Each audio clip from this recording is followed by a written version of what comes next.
ರಾಜ್ಯದಲ್ಲಿ ರಾಬ್ರಿ ಪ್ರಕರಣಗಳು ಜಾಸ್ತಿ ಆಗ್ತಾನೆ ಇದ್ದಾವೆ. ಈಗ ಮೈಸೂರಿನಲ್ಲೂ ಕೂಡ ಅಂಥದ್ದೇ ಒಂದು ಘಟನೆ ನಡೆದಿದೆ. ಪೆಟ್ರೋಲ್ ಕೇಳ್ಕೊಂಡು ಬಂದು ಭರ್ಜರಿಯಾಗಿ ರಾಬ್ರಿ ಮಾಡಿದ್ದಾರೆ ದರೋಡೆಕೋರರು. ಮೈಸೂರು ಹೊರವಲಯದ ಬಂಕ್ನಲ್ಲಿ ಆಗಿರುವಂತಹ ದರೋಡೆ ಅದು. ನೋಡಿ, ಯಾವ್ಯಾವ ನೆಪ ಹೇಳ್ಕೊಂಡು ದರೋಡೆ ಮಾಡ್ತಾರೆ ಅನ್ನಲಿಕ್ಕೆ ಇದೊಂದು ಬೆಸ್ಟ್ ಎಕ್ಸಾಂಪಲ್. ಪೆಟ್ರೋಲ್ ಕೇಳ್ಕೊಂಡು ಬಂದಿದ್ದಾರೆ, ಮಚ್ಚು ಚಾಕು ತೋರಿಸಿ ಗ್ಯಾಂಗ್ ರಾಬ್ರಿ ಮಾಡಿದೆ. ನಂಬರ್ ಪ್ಲೇಟ್ ಇಲ್ಲದಂತಹ ಸ್ಕೋಡಾ ಕಾರಲ್ಲಿ ಬಂದು ಖದೀಮರು ಕೃತ್ಯವನ್ನು ಎಸಗಿದ್ದಾರೆ. ಚಾಕು ಹಿಡಿದು ತಡರಾತ್ರಿ ಖದೀಮರು ರಾಬ್ರಿ ಮಾಡಿದ್ದಾರೆ. ಇದು ಮೈಸೂರಿನ ಪೆಟ್ರೋಲ್ ಬಂಕ್ನಲ್ಲಿದ್ದಂತಹ ಇಬ್ಬರು ಸಿಬ್ಬಂದಿ ಮೇಲೆ ಹಲ್ಲೆ ಕೂಡ ಮಾಡಿದ್ದಾರೆ. ದುರುಳರು ಹಲ್ಲೆ ಮಾಡಿ ದರೋಡೆ ಮಾಡುವ ದೃಶ್ಯ CCTVಯಲ್ಲಿ ಸೆರೆಯಾಗಿದೆ. ಬಿಳಿಕೆರೆ ಪೊಲೀಸ್ ಠಾಣೆಯಲ್ಲಿ FIR ಕೂಡ ದಾಖಲಾಗಿದೆ. CCTV ದೃಶ್ಯವನ್ನು ಆಧರಿಸಿ ಆರೋಪಿಗಳಿಗಾಗಿ ಪೊಲೀಸ್ನವರು ಬಲೆ ಬೀಸಿದ್ದಾರೆ.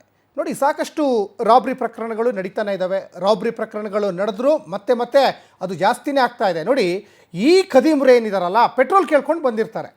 ಆದರೆ ಸಿಬ್ಬಂದಿಗಳಿಗೆ ಏನು ಗೊತ್ತು, ಪಾಪ ಪೆಟ್ರೋಲ್ ಕೇಳೋಕ್ಕೆ ಬಂದಿದ್ದಾರೆ, ನಿಜವಾದಂತಹ ಇವರು ಪೆಟ್ರೋಲ್ ಕೇಳಕ್ಕೆ ಬಂದವರು ಅಂದ್ಕೊಂಡಿರ್ತಾರೆ. ನೋಡಿ, ಒಳಗಡೆ ಇವ್ರ ಉದ್ದೇಶ ಏನಾಗಿತ್ತು? ರಾಬ್ರಿ ಮಾಡಬೇಕು, ಅಲ್ಲಿದ್ದಂತಹ ಹಣ ದೋಚ್ಕೊಂಡು ಹೋಗಬೇಕು. ಅಲ್ಲಿ ಒಂದಿಷ್ಟು ಮಾರಾಮಾರಿನೇ ನಡೆದಿದೆ. ನೋಡಿ, ಸಿಬ್ಬಂದಿಗಳ ಮೇಲೆ ಹಲ್ಲೆ ಮಾಡಿದ್ದಾರೆ. ಮೈಸೂರು ಹೊರವಲಯದ ಪೆಟ್ರೋಲ್ ಬಂಕ್ನಲ್ಲಿ ನಡೆದಿರುವಂತಹ ದರೋಡೆ ಇದು. ಮತ್ತೊಂದು ಕಡೆ ನೋಡಿ, ಅಲ್ಲಿ ಪಾಪ ಆ ಸಿಬ್ಬಂದಿಗಳು ತಮ್ಮ ಪ್ರಾಣವನ್ನು ಲೆಕ್ಕಿಸದೆ, ತಮ್ಮ ಪ್ರಾಣದ ಹಂಗನ್ನು ಕೂಡ ತೊರೆದು ಅಲ್ಲಿ ವಿರೋಧವನ್ನು ವ್ಯಕ್ತಪಡಿಸ್ತಾರೆ. ಯಾಕಂದರೆ ಪಾಪ ಅಲ್ಲಿ ಕೆಲಸ ಮಾಡ್ತಾ ಇದ್ದಂಥ ಸಿಬ್ಬಂದಿಗಳು ನಾಳೆ ದಿವಸ ಅಲ್ಲಿದ್ದಂತಹ ಹಣ ಎಲ್ಲ ಅವ್ರು ಲಪ್ಟಾಯಿಸ್ಕೊಂಡು ಹೋಗ್ಬಿಟ್ರೆ ಪೆಟ್ರೋಲ್ ಬಂಕ್ ಮಾಲೀಕರು ಇವ್ರನ್ನ ಹಿಡ್ಕೊಂಡ್ಬಿಡ್ತಾರೆ.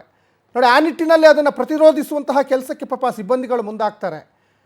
ಪ್ರಾಣದ ಒಂದು ಹಂಗನ್ನು ತೊರೆದುಬಿಟ್ಟು ಅಲ್ಲಿ ಅವ್ರ ಜೊತೆ ಹೋರಾಡ್ತಾ ಇರುವಂಥದ್ದನ್ನು ಕೂಡ ಗಮನಿಸ್ತಾ ಇದ್ದೀರಾ. ಅವ್ರ ಉದ್ದೇಶ ಏನು? ದರೋಡೆ ಮಾಡಬೇಕು. ಅವ್ರ ಉದ್ದೇಶ ಏನು ಅಂದರೆ ಅಲ್ಲಿದ್ದಂತಹ ಹಣವನ್ನು ರಾಬ್ರಿ ಮಾಡಬೇಕು. ಹಾಗಾಗಿ ಈ ನಿಟ್ಟಿನಲ್ಲೂ ಕೂಡ ನೋಡಿ, ಆ CCTV ದೃಶ್ಯದಲ್ಲಿ ನೋಡಿದರೆ ನಿಜಕ್ಕೂ ಎಂಥ ಪರಿಸ್ಥಿತಿಯಲ್ಲಿದೆ ರಾಜ್ಯ, ಎಷ್ಟು ಕ್ರೈಮ್ ರೇಟ್ಗಳು ದಿನೇ ದಿನೇ ಜಾಸ್ತಿ ಆಗ್ತಾ ಇದೆ ಅನ್ನಲಿಕ್ಕೆ ಇದೊಂದು ಪ್ರಕರಣ ಕೂಡ ಬೆಳಕಿಗೆ ಬಂದಿದೆ. ಇಂತಹ ಅನೇಕ ಘಟನೆಗಳು ಈ ಹಿಂದೆ ನಡೆದಿದ್ದಾವೆ. ಯಾಕೆ ಇಂತಹ ರಾಬರ್ಸ್ಗಳಿಗೆ ಭಯ ಇಲ್ಲ, ಪೊಲೀಸ್ ಮೇಲೆ ಭಯ ಇಲ್ಲ, ಕಾನೂನು ಬಗ್ಗೆ ಗೌರವ ಇಲ್ಲ ಅಂದರೆ ಒಂದು ಕಠಿಣ ಕ್ರಮ ತೆಗೆದುಕೊಳ್ಳಲಿಕ್ಕೆ ಪೊಲೀಸ್ನವರಾಗಲಿ ಸರ್ಕಾರ ಆಗಲಿ ಮುಂದೆ ಬರ್ತಾನೆ ಇಲ್ಲ. ಇಂಥ ಘಟನೆಗಳು ಎಷ್ಟೋ ನಡೀತವೆ. 1000 ಜನರಲ್ಲಿ ನಾವು ಒಬ್ಬರು, ನಮ್ಮನ್ನೇನಾದ್ರು ಅರೆಸ್ಟ್ ಮಾಡಿದರೆ ಒಳಗಡೆ ಹೋಗ್ತೀವಿ ಮತ್ತು ವಾಪಸ್ ಬರ್ತೀವಿ ಅನ್ನುವಂತಹ ಬಂಡ ಧೈರ್ಯ ಸಾಕಷ್ಟು ಜನ ದರೋಡೆಕೋರರಿಗಿದೆ.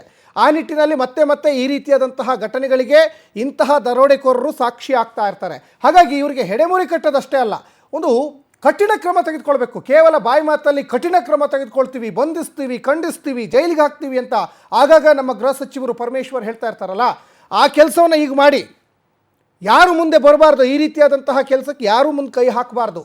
ಆ ನಿಟ್ಟಿನಲ್ಲಿ ಒಂದು ಸೂಕ್ತ ಕ್ರಮ ತೆಗೆದುಕೊಂಡಾಗ ಮಾತ್ರ ಇಂತಹ ರಾಬರ್ಸ್ಗಳಿಗೆ ಮೈ ಚಳಿ ಬಿಡುತ್ತೆ ಅನ್ನೋದು ಇಲ್ಲಿ ಗೊತ್ತಾಗ್ತದೆ. ಇಲ್ಲಾಂದರೆ ಇದು ನಡ್ಕೊಂಡು ಹೋಗ್ತಾನೆ ಇರ್ತದೆ. ಈ ಬಗ್ಗೆ ಸಾಕಷ್ಟು ಡೀಟೇಲ್ಸನ್ನು ನಮ್ಮ ಮೈಸೂರು ಪ್ರತಿನಿಧಿ ಪ್ರೇಮ್ ಕುಮಾರ್ ಹೆಚ್ಚಿನ ಡೀಟೇಲ್ಸ್ ಕೊಡ್ತಾ ಹೋಗ್ತಾರೆ. ಪ್ರೇಮ್ ಕುಮಾರ್, ರಾಜ್ಯದಲ್ಲಿ ದಿನೇ ದಿನೇ ರಾಬರ್ಸ್ಗಳ ಹಾವಳಿ ಜಾಸ್ತಿ ಆಗ್ತಾ ಇದೆ. ಅದರಲ್ಲೂ ಕೂಡ ನೋಡಿ, ಮೈಸೂರಿನ ಹೊರವಲಯದಲ್ಲಿ ಪೆಟ್ರೋಲ್ ಕೇಳ್ಕೊಂಡು ಬಂದ ನೆಪದಲ್ಲಿ ದರೋಡೆ ಮಾಡಿದ್ದಾರೆ. ಈ ನಿಟ್ಟಿನಲ್ಲಿ ಸದ್ಯಕ್ಕೆ ಏನು ಅಪ್ಡೇಟ್ ಈಗ ಸಿಗ್ತಾ ಇದೆ ತಮಗೆ ಅಂತ? ಹೌದು ಸಚಿವ, ಏನು ರಾಜ್ಯದಲ್ಲಿ ದರೋಡೆ ಪ್ರಕರಣಗಳು ಹೆಚ್ಚಾಗ್ತಾ ಇರುವಂತದ್ದು, ಅದರಲ್ಲೂ ಮೈಸೂರು ಭಾಗದಲ್ಲಿ ದರೋಡೆ ಪ್ರಕರಣಗಳು ಚಾಕು ಮಚ್ಚೆಗಳನ್ನ ತೋರಿಸಿ ಮತ್ತೆ ಗಲ್ಲನ್ನ ತೋರಿಸಿ ಬೆದರಿಕೆ ಹಾಕಿ ಹಣವನ್ನ ಲೂಟಿ ಮಾಡ್ತಿರುವಂತಹ ಘಟನೆಗಳು ಹೆಚ್ಚಾಗ್ತಾ ಇರುವಂತದ್ದು. ತಡರಾತ್ರಿ ಬಿಳಿಕೆರೆ ಅಂದ್ರೆ ಮೈಸೂರಿನ ಸಮೀಪದಲ್ಲಿರುವಂತಹ ಬಿಳಿಕೆರೆ ಹೊರವಲಯದಲ್ಲಿರುವಂತಹ ಪೆಟ್ರೋಲ್ ಬ್ಯಾಂಕ್ ನಲ್ಲಿ ಪೆಟ್ರೋಲ್ ಅನ್ನ ಕೇಳ್ಕೊಂಡು ಬಂದಂತ ಸಂದರ್ಭದಲ್ಲಿ ಏಕಾಏಕಿ ಚಾಕು ಮತ್ತು ಮಚ್ಚುಗಳನ್ನ ತೆಗೆದು ಬ್ಯಾಂಕಿನ ಅಂದ್ರೆ ಅದು ಪೆಟ್ರೋಲ್ ಬ್ಯಾಂಕ್ ನಲ್ಲಿ ಇದ್ದಂತಹ ಒಂದು ಹಣವನ್ನ ಲೂಟಿ ಮಾಡಿಕೊಂಡು ಪರಾರಿಯಾಗಿರುವಂತಹ ಘಟನೆ ನಡೆದಿರುವಂತದ್ದು. ಇದರಿಂದಾಗಿ ಪೊಲೀಸರಿಗೆ ಭಾರಿ ತಲೆನೋವಾಗಿರುವಂತದ್ದು. ಕಳ್ಳರನ್ನ ಬೇಟೆಯಾಡೋದಕ್ಕೆ ಸಾಕಷ್ಟು ಗಸ್ತು ವಾಹನಗಳನ್ನ ಬಿಟ್ಟರು ಕೂಡ ಪೆಟ್ರೋಲ್ ಬ್ಯಾಂಕ್ ಆಗಿರ್ಬೋದು ಮತ್ತೆ ಚಿನ್ನದ ಅಂಗಡಿಗಳಾಗಿರ್ಬೋದು ಇಂತಹವನ್ನ ಟಾರ್ಗೆಟ್ ಮಾಡಿಕೊಂಡು ಕಳ್ಳರು ಅವುಗಳನ್ನ ಕದೀತಿರುವಂತದ್ದು ಏನೋ ಒಂದ್ ಕಡೆ ಪೊಲೀಸರಿಗೆ ತಲೆನೋವಾಗಿ ಪರಿಣಮಿಸಿರುವಂತದ್ದು. ಕೆಲವು ದಿನಗಳ ಹಿಂದಷ್ಟೇ ಬಿಳಿಕೆರೆ ಸಮೀಪದಲ್ಲಿರುವಂತಹ ಹುಣಸೂರಿನಲ್ಲೂ ಕೂಡ ಇಂತಹದೊಂದೇ ಘಟನೆ ನಡೆದಿತ್ತು. ಸುಮಾರು ಕೋಟಿ ಬೆಲೆ ಬಾಳುವಂತಹ ಚಿನ್ನಾಭರಣಗಳನ್ನ ಕದ್ದು ಆಡುವಾಗಲೇ ಪರಾರಿಯಾಗಿದ್ರು. ಈಗ ತಡರಾತ್ರಿ ಪೆಟ್ರೋಲ್ ಬ್ಯಾಂಕ್ ನಲ್ಲಿ ಇಂತಹದೊಂದು ಘಟನೆ ನಡೆದಿರುವಂತದ್ದು. ಈ ಭಾಗದಲ್ಲಿರುವಂತಹ ಹುಣಸೂರು, ಬಿಳಿಕೆರೆ ಮತ್ತೆ ಮೈಸೂರು ಹೊರವಲಯದಲ್ಲಿರುವಂತಹ ಒಂದು ವಾಸ ಮಾಡುತ್ತಿರುವಂತಹ ಜನರು ಭಯಭೀತರಾಗಿರುವಂತದ್ದು. ಕೂಡಲೇ ಈ ಕಳ್ಳರು ಏನಿದ್ದಾರೆ ಅವರನ್ನ ಸೆರೆ ಹಿಡಿಯಬೇಕು. ಅವರ ವಾಹನಗಳಲ್ಲಿ ಬರ್ತಾರೆ, ಬಂದಂತ ಸಂದರ್ಭದಲ್ಲಿ ಅವರನ್ನ ಕೇಳೋಕೆ ಹೋದಂತ ಸಂದರ್ಭದಲ್ಲೇ ಚಾಕುವನ್ನು ಹಿಡಿತಾರೆ. ಹೀಗಾಗಿ ಅಲ್ಲಿರುವಂತಹ ಜನರು ರಾತ್ರಿ ಹೊತ್ತು ಓಡೋದಕ್ಕೆ ಸಮಸ್ಯೆ ಆಗ್ತಾ ಇರುವಂತದ್ದು. ಮತ್ತೆ ಪೆಟ್ರೋಲ್ ಬ್ಯಾಂಕ್ ನಲ್ಲಿ ರಾತ್ರಿ ಹೊತ್ತು ಇರೋದಕ್ಕೂ ಕೂಡ ಸಮಸ್ಯೆ ಆಗ್ತಾ ಇರುವಂತದ್ದು. ಕಳ್ಳರ ಹಾವಳಿ ಹೆಚ್ಚಾಗಿರುವಂತದ್ದು. ಕೂಡಲೇ ಒಂದು ಪೊಲೀಸ್ ಸಿಬ್ಬಂದಿಗಳು ಇದನ್ನ ಒಂದು ಪ್ರತ್ಯೇಕವಾದ ತಂಡವನ್ನು ರಚನೆ ಮಾಡಿ ಕಳ್ಳರ ಬೇಟೆಗೆ ಸೆರೆ ಹಿಡಿಯಬೇಕು ಅಂತೇಳಿ ಸ್ಥಳೀಯರು ಒತ್ತಾಯ ಮಾಡ್ತಿರುವಂತದ್ದು. ಸಚಿನ್. ಬಾರ್ ತಮ್ಮೆಲ್ಲ ಡೀಟೇಲ್ಸ್ಗಾಗಿ